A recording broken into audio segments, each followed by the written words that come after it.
Shalom. Dalam rangka hari kematian Yesus Kristus, Sang Juru Selamat, kami para pekerja gereja di Indonesia mengucapkan selamat merayakan hari kematian Yesus Kristus. Karena kematian Yesus Kristus menyebabkan kita semua dibebaskan keluar dari kegelapan dan kepercayaan. Karena itu, sebelum kita mengikuti ibadah hari kematian Yesus Kristus, mari kita berdoa. Bapa di surga, kami berterima kasih karena anugerah, kasih-Mu, penyertaan-Mu yang telah memberikan kebebasan sehingga kami sekarang menjadi anak-anak Allah, mempunyai hidup yang kekal, mempunyai kepastian keselamatan untuk masuk surga. Tuhan Yesus Kristus, kami betul-betul mengucap syukur atas semua berkat karya keselamatan yang Tuhan kerjakan 2000 tahun yang silam menjadi berkat untuk seterusnya. Dalam nama Kristus Yesus kami sambut firman. Haleluya. Amin. Selamat pagi, salam sejahtera Bapak Ibu Saudara sekalian, gereja di Indonesia, di seluruh tanah air yang kami kasih dalam Kristus Yesus. Pagi ini kita bersyukur kepada Tuhan karena diberi kehormatan oleh Tuhan untuk saudara dan saya masih hidup bersama-sama untuk memperingati hari kematian Yesus Kristus. Kematian Yesus Kristus merupakan di mana Allah telah merencanakan dengan proses yang lama. Dalam perencanaan kekalan itu, Allah terus berbicara kepada para nabi di dalam perjanjian lama untuk menyelamatkan umat manusia dengan proses yang begitu lama, tetapi dalam penggenapan di dalam perjanjian baru, sehingga Dia telah mengirimkan anak yang tunggal yaitu Yesus Kristus. Dia telah datang menjadi Tuhan dan Juru Selamat. Hari ini kita sedang memperingati hari kematian Yesus Kristus yang telah dinubuatkan beberapa tahun silam itu. Nah, pada kesempatan pagi hari ini, mari saudara sekalian fokus. Kita akan mempelajari tentang kematian Yesus Kristus yang telah disalibkan di atas kayu salib 2000 tahun yang lalu. Dari semua rencana kekekalan itu terwujud dalam kedatangan Yesus Kristus melalui puncaknya, yaitu kematian. Dia telah melewati masa-masa yang sulit. Begitu Yesus telah ditangkap, melewati dalam via dolorosa, kemudian Yesus telah disalibkan di atas bukit Golgota, dan Dia telah dihina, Dia telah difitnah, Dia menanggung segala dosa, penderitaan umat manusia, dan pada akhirnya Dia telah menyelesaikan itu. Dan Yesus proses penyaliban itu yang dikenal di dalam Injil Matius, Markus, Lukas, dan juga Yohanes. Di sana menyatakan bahwa ada 7 perkataan Yesus yang terus Dia sampaikan, yaitu perkataan Yesus yang pertama, "Ya Bapa, ampunilah mereka, sebab tidak tahu apa yang mereka lakukan." Perkataan Yesus di atas kayu salib yang penting yang kedua, yaitu Yesus berkata di atas kayu salib, di sana berkata bahwa hari ini juga engkau bersama-sama aku di dalam Firdaus. Perkataan Yesus di atas kayu salib yang ketiga, Yesus berkata dari atas kayu salib, Dia berkata bahwa Eli, Eli, lama sabachthani, artinya Allahku, Allahku, mengapa engkau meninggalkan aku? Dan perkataan berikut di atas kayu salib, Yesus berkata, inilah anakmu. Dan perkataan yang berikut, Yesus berkata, ada 2 kata, yaitu aku haus. Dan perkataan yang keenam, Yesus berkata di atas kayu salib, di sana Dia berkata bahwa itu penting sekali, yaitu sudah selesai. Dan perkataan yang terakhir, ya Bapa, ke dalam tanganku kuserahkan nyawaku. Puncak dari seluruh rencana kekekalan Allah, terakhir dari perkataan Yesus yang ketujuh, yang ketujuh atau maaf yang keenam, dia berkata sudah selesai. Berdasarkan firman Tuhan dari Yohanes pasalnya ke-19 ayat 30, sesudah Yesus meminum anggur asam itu, berkatalah ia, sudah selesai. Lalu ia menundukkan kepalanya dan menyerahkan nyawanya. Saudara-saudara sekalian yang saya kasih dalam Kristus Yesus, sesudah Yesus meminum anggur asam itu, berkatalah ia, sudah selesai. Kata selesai dalam bahasa asli berarti tetelestai. Itu artinya bahwa sudah selesai. Nah, dia sudah menyelesaikan pekerjaan. Pertanyaannya adalah, apa yang dia selesaikan? Perkataan ini penting sekali, saudara-saudara sekalian, bahwa dari 7 perkataan Yesus di atas kayu salib, perkataan yang ke-6 di atas kayu salib sangat penting sekali. Dia katakan bahwa sudah selesai, dan pernyataan ini sangat unik sekali, yaitu Yesus Kristus terakhir dia menderita di atas kayu salib. Banyak orang menganggap kematian Yesus Kristus sebagai suatu kekalahan, atau mereka merasa bahwa itu suatu kebodohan. Setidaknya inilah yang dipikirkan oleh murid-murid pada waktu itu. Mereka mengharapkan sang guru bersama-sama dengan mereka, tetapi Yesus naik di atas kayu salib itu mereka merasa bahwa itu satu hal yang membuat mereka tidak tenang. Tentu ini merupakan pemahaman yang salah, bahwa Yesus Kristus bukan salah atau itu bukan kesalahan sehingga dia mati di atas kayu salib, tetapi sedang melaksanakan kehendak atau rencana Allah. Karena itu hal yang pertama Yesus berkata di atas kayu salib, sudah selesai. Itu artinya bahwa memproklamirkan di atas kayu salib. Jadi ini satu hal penting, mengumumkan atau memproklamirkan kematian Yesus Kristus itu di atas kayu salib. Dia katakan bahwa selesai. Jadi kematian Yesus justru merupakan awal dari kemenangan. Kemenangan Yesus tidak dimulai ketika dia bangkit. Besok lagi kita akan merayakan atau pada hari Minggu di mana Yesus Kristus bangkit dari antara orang mati. Tetapi di mana Yesus naik di atas kayu salib, dia menyelesaikan masalah manusia, dan di situ dia memproklamirkan bahwa sudah selesai. Itu berarti Yesus Kristus telah menyelesaikan pekerjaan. Kemenangan Yesus Kristus dimulai ketika Yesus mengucapkan kata sudah selesai atau tetelestai. Itu artinya bahwa dia sudah memproklamirkan bahwa kemenangan yang telah dia lakukan itu juga. Dan ini satu hal yang sangat luar biasa. Kematian Yesus Kristus merupakan awal dari kemenangannya. Kemenangan Yesus Kristus tidak mulai ketika dia bangkit dari kematiannya. Sebaliknya kemenangan Kristus dimulai ketika Yesus mengucapkan kata-kata yang penting, yaitu 2 kata. Yesus berkata, sudah selesai. Saudara sekalian, jika dibandingkan dengan ucapan Paulus di akhir pelayanannya, Paulus juga mengucapkan perkataan yang sama.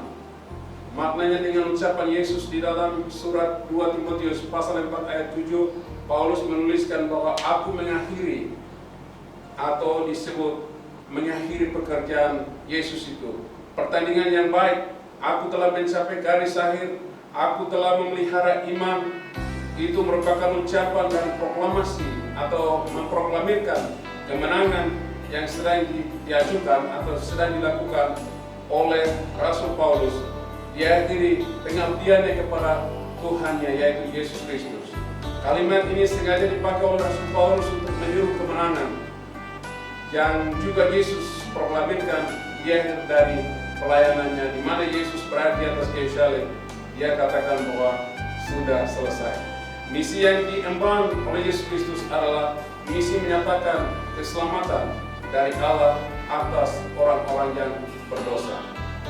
saudara-saudara sekalian, bahwa ada 4 hal seharusnya menjadi takdir dari manusia berdosa jika ia tidak ditebus oleh Tuhan. Hal yang pertama, itu sesuatu yang sangat mengerikan. Kematian itu sebagai hukuman atau pelanggaran atas dosa. Kalau Roma pasal 6 ayat 23 berkata, upah dosa ialah maut, tetapi kasih karunia Allah ialah hidup yang kekal.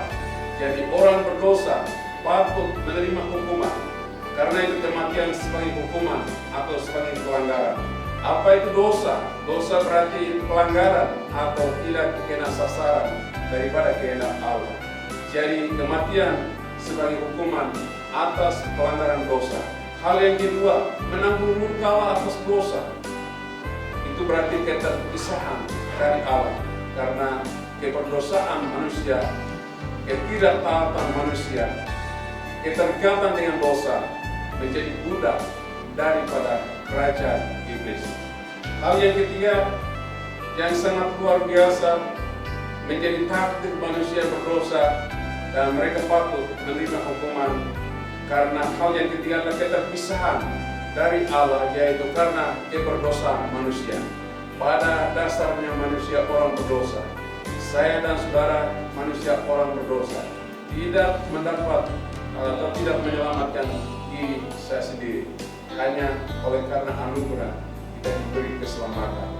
Hal yang keempat yaitu keterlibatan atau keterikatan dengan dosa, menjadi budak dari kerajaan iblis.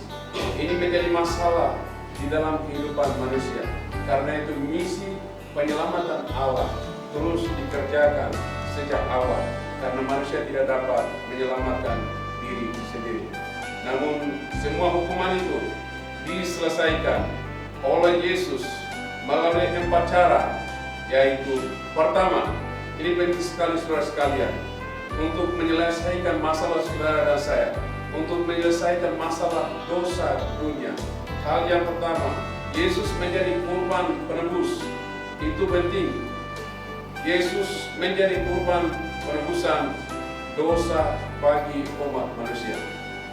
Kalau tanpa pengorbanan, tidak mungkin saudara dan saya diselamatkan. Pengorbanan menjadi tolak ukur seseorang mendapat keselamatan.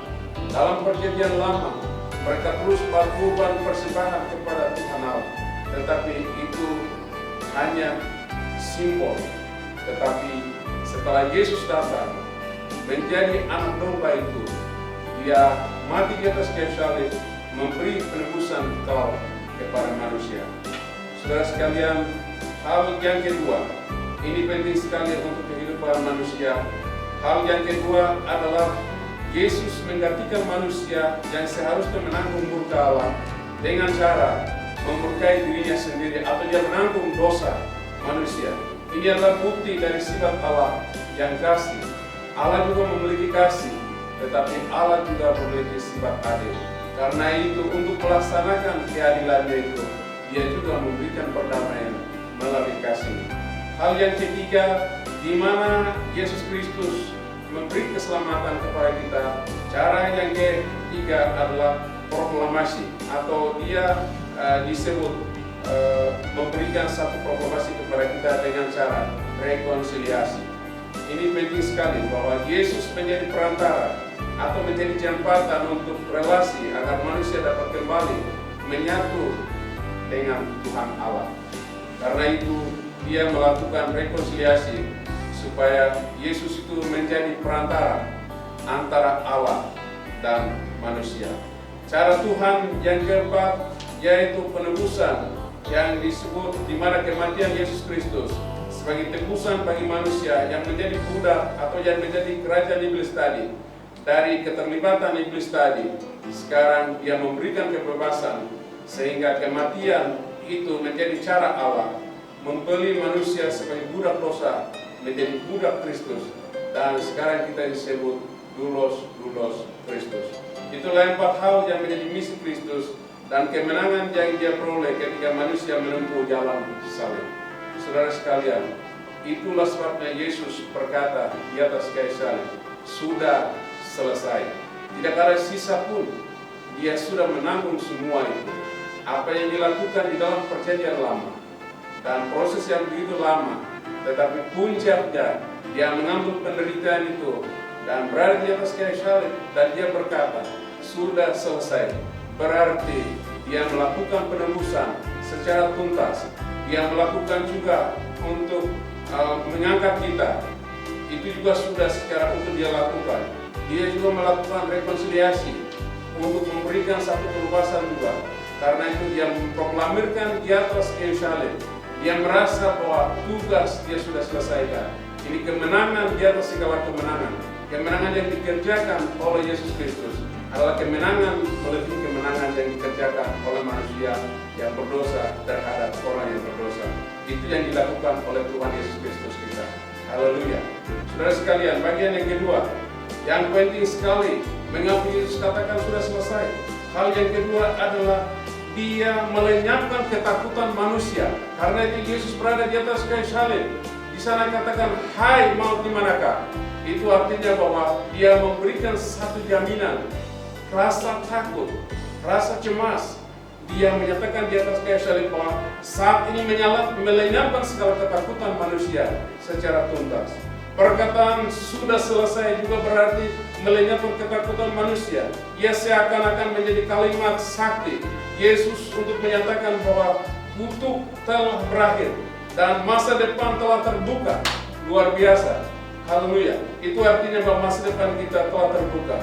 Jadi masa lalu yang pedih, masa telah berlalu, masa yang sudah telah menubuatkan, itu luar biasa. Sambutlah hari yang baru bersama aku. Itu yang dimaksud Yesus. Jadi perkataan ini seakan-akan menjadi kalimat penenang dari Yesus kepada mereka yang berputus asa. Luar biasa sekali. Setidaknya ada 4 ketakutan yang dimiliki oleh manusia saat ini, saudara-saudara sekalian. Yang pertama, takut menjadi miskin, karena itu manusia terus kerja tanpa mengenal lelah siang malam. Mereka bekerja terus karena mereka tidak mau menjadi miskin. Hal yang kedua, takut dengan kegagalan. Karena itu manusia belajar dan sering orang berkata belajar itu seumur hidup. Saudara sekalian, ada orang sudah belajar punya kelar depan belakang, tetapi rohnya mati, kemajuannya tidak ada. Dia hanya menyimpan kelarnya, dan ada orang hidup sia-sia, bekerja keras, belajar keras, tetapi dia tidak memberikan nilai yang positif kepada gereja, terutama untuk kemuliaan Tuhan. Saudara, hal yang ketiga, ketakutan yang dimiliki oleh manusia, yaitu takut kehilangan. Karena itu manusia menjaga diri. Seperti saat ini, orang menjaga diri sehingga tidak boleh ada kehilangan orang mereka.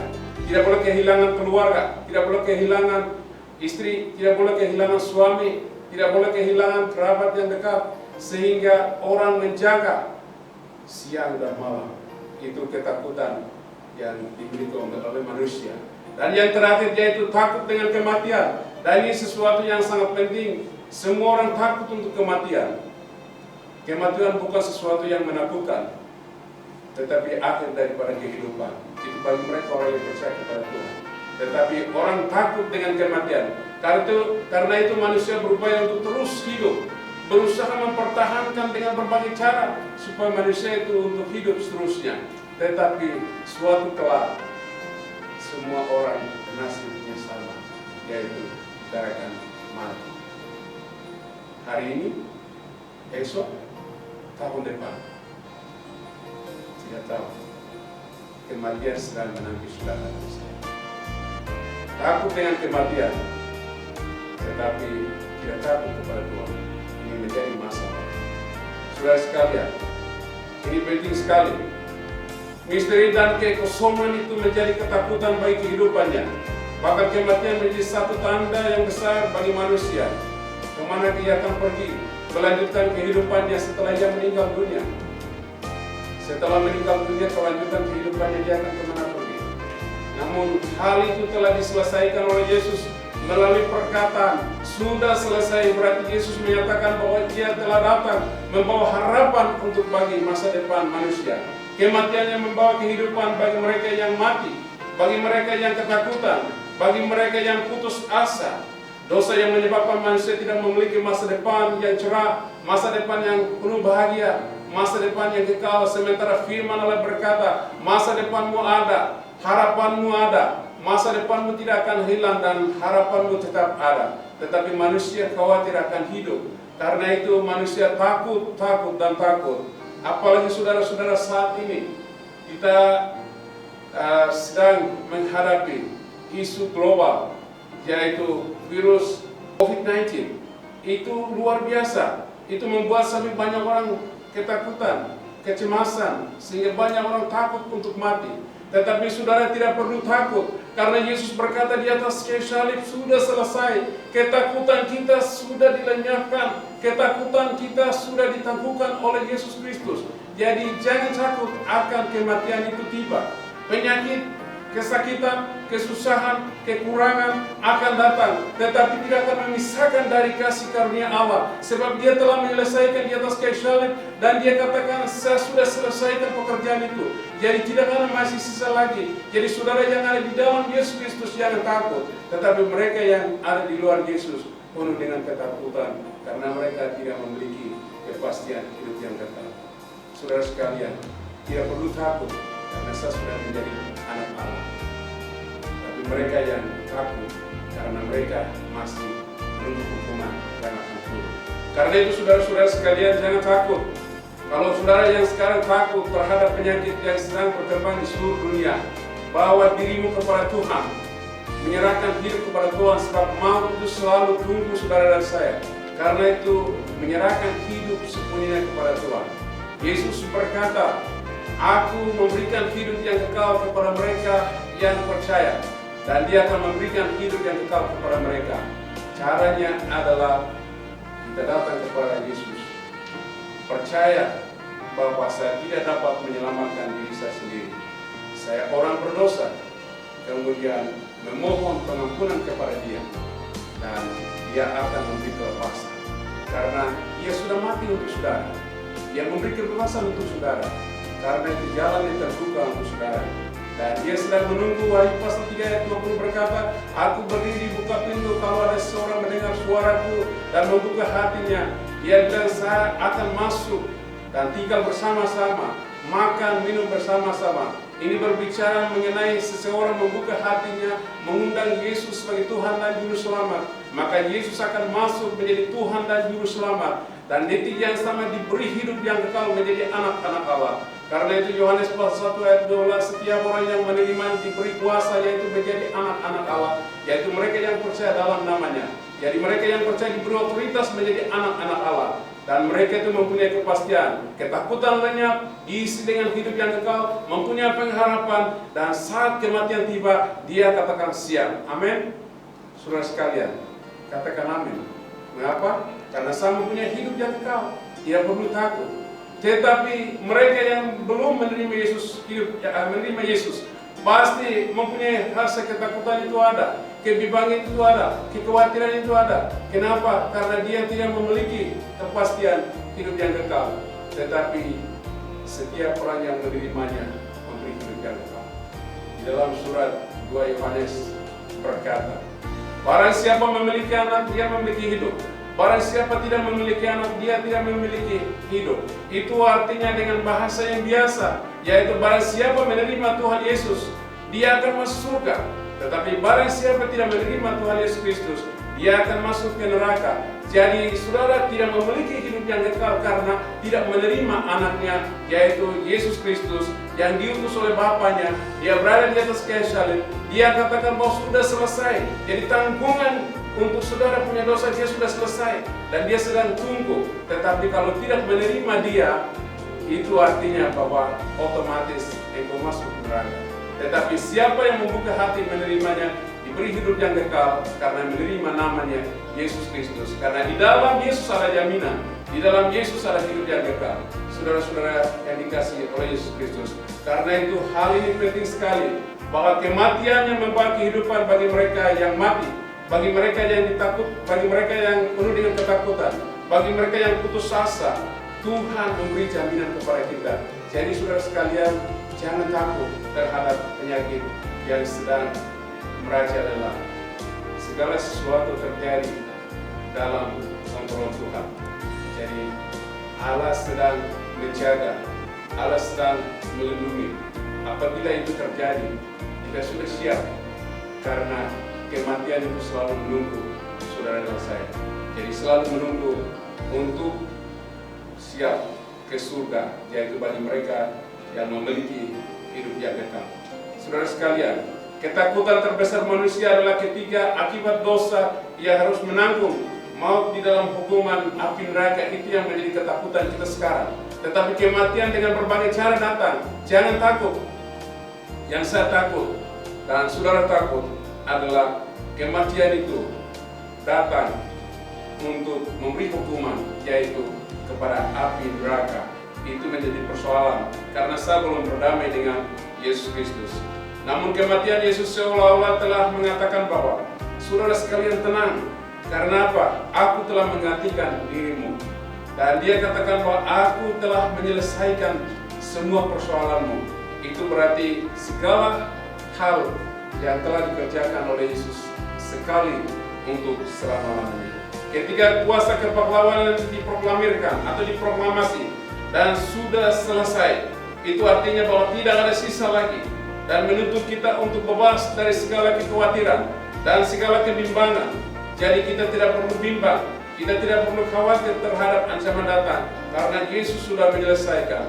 Kenapa? Yesus bilang sudah selesai, masih ada terus. Karena dia bilang sudah selesai, tapi merasa masih ada terus. Jadi hari-hari ini orang panik dengan corona. Biarkan roh kita memandang kepada karya Tuhan Yesus Kristus di atas salib. Karena Yesus bilang sudah selesai. Dan kita mendengar suara itu, yaitu suara dari surga. Apa yang telah kita doakan telah menerimanya. Dan kita telah virus corona itu akan segera selesai. Dan masih proses yang sedang dikerjakan oleh Tuhan melalui para pimpinan-pimpinan kita, baik pimpinan di pusat, yaitu pemerintahan di pusat. Allah juga sedang beri kuasa kepada pemerintah daerah, yaitu Bapak Gubernur, Bupati-Bupati, semua anggota Dewan, dan seluruh LSM yang sedang bekerja, bahkan yayasan-yayasan gereja terlibat dalam proses ini. Itu artinya bahwa apa yang telah kita doakan, mereka bekerja keras untuk masyarakat. Karena itu apa yang telah kita doakan, proses ini terus berlangsung, dan kita percaya penuh kepada Tuhan, menyerahkan itu sepenuhnya kepada Tuhan. Kita berdoa bagi para pemimpin-pemimpin kita agar Tuhan beri hikmat untuk menangani dengan baik. Saudara sekalian, karena itu pada kesempatan hari kematian Yesus Kristus pagi ini, ada 3 hal penting, tetapi kita belajar hari ini. 2 hal penting menjadi pegangan dalam perayaan Paskah hari ini atau Paskah kematian hari ini. Hal yang pertama, saudara sekalian, Yesus berada di atas kayu salib. Dia memproklamirkan bahwa segala hal dia telah menyelesaikan. Yesus berkata di atas kayu salib, itu artinya bahwa kemenangan yang diberikan kepada dunia bahwa telah menyelesaikan. Itu titik dari penyelamatan daripada Yesus Kristus. Jadi kalau Tuhan sudah selesaikan, dia memproklamirkan, kita yang percaya kepada dia, hal ini berita yang hidup ini kita terus beritahu kepada mereka yang lain, yang saat ini rasa takut, rasa bimbang, dan beritahu kepada mereka bahwa Yesus sudah selesai seluruh dosa saudara, sudah beres semua, bos saya sudah selesaikan. Jadi jangan saudara takut. Hal yang kedua, Yesus berkata di atas kayu salib, sudah selesai. Itu berarti, saudara sekalian, hal yang kedua ini penting sekali, bahwa dia sudah melenyapkan rasa ketakutan masuk di dalam kehidupan manusia. Dia menggantikan dengan roh kekuatan, roh yang membangkitkan, roh yang memberi kita hidup, roh yang memberikan buah. Karena itu roh itu yang membangkitkan kepada kita hari ini, bahwa dia bilang segala kekhawatiran saudara, Yesus bilang sudah melenyapkan semua. Itu artinya bahwa tidak ada sisa sekalian, sisa sedikit pun. Berarti Tuhan telah menyelesaikan segala kekhawatiran kita, diganti dengan penuh pengharapan yang diberikan oleh Tuhan Yesus. Jadi barang siapa tinggal di dalam dia, dia mempunyai pengharapan dan dia akan memiliki hidup yang kekal. Karena itu dalam kesempatan ini, mari saudara-saudara menyerahkan hidup kepada Tuhan sepenuhnya, bahwa segala hal dia menyelesaikan, yaitu Tuhan kita Yesus Kristus. Dan untuk itu pada hari ini kita merayakan bersama-sama dalam kematian Yesus Kristus, dan akhiri dengan ucapan syukur. Mari kita berdoa. Bapa di surga, kami bersyukur kepada Tuhan karena Engkau telah mati, Engkau telah menebus dosa kami yang berdosa, atau kami orang berdosa. Engkau menjadikan kami sebagai anak Allah, dan Engkau memberi kami hidup yang kekal, dan kami mempunyai hidup yang kekal. Kami bersyukur untuk keselamatan yang Tuhan buat Tuhan kita yang silam. Hari ini ya Tuhan, kami telah memperingati melalui kematian Engkau memberikan kedamaian kepada manusia. Melalui kematian Engkau telah menyelesaikan atas persoalan kami, yaitu persoalan keluarga kami, persoalan pribadi kami, persoalan bangsa kami, persoalan seluruh kehidupan kami. Engkau telah menyelesaikan. Karena itu hari ini kami berterima kasih kepada Tuhan, karena tidak ada sisa sedikit pun, tetapi Engkau telah mengerjakan sepenuhnya. Karena itu kami berterima kasih kepada Tuhan, karena Tuhan telah menyelesaikan semuanya. Karena itu kami kembalikan pujian dan syukur kepada Tuhan. Dalam nama Yesus Kristus kami sudah berdoa. Haleluya. Amin.